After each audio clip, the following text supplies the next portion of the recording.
Hi guys, so I just checked our website and now it is ready because the DNS has already propagated. And it took a few hours to propagate the DNS just to give you a time estimate, okay? But sometimes it could take up to 1 to 2 days, depends on your ISP, alright? But I want to remind you of something very important, okay? So it is very important to change the DNS to Namecheap web hosting, okay? And I already discussed how to do that in the earlier video, but it is very important to do that because if you don't do that, then the website will not propagate, all right? So now let's go to the email of Softalicus.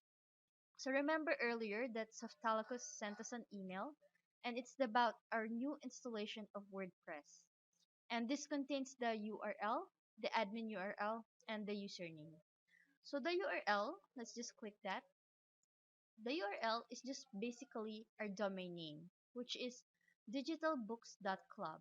Okay, so as you can see, if you type digitalbooks.club, it's already working and you can see the WordPress installation already.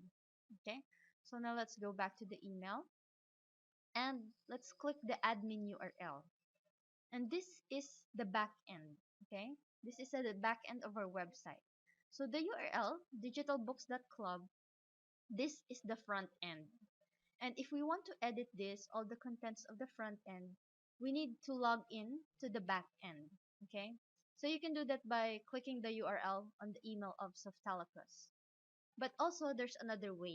If you don't want to use that email, we can just type it, okay?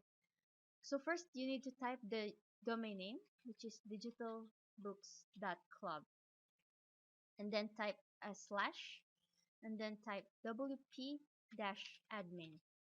Okay, and then click enter. And then you need to put the username and then the password. Okay, and then click login. So it's very important that you remember the password because the password is not in this email. It's only the username. Okay, so it's very important that you do not forget the password. Okay, so now this is what the dashboard of WordPress looks like. And this is where we can add pages and edit our website, etc., etc. Okay, so I'll see you in the next video.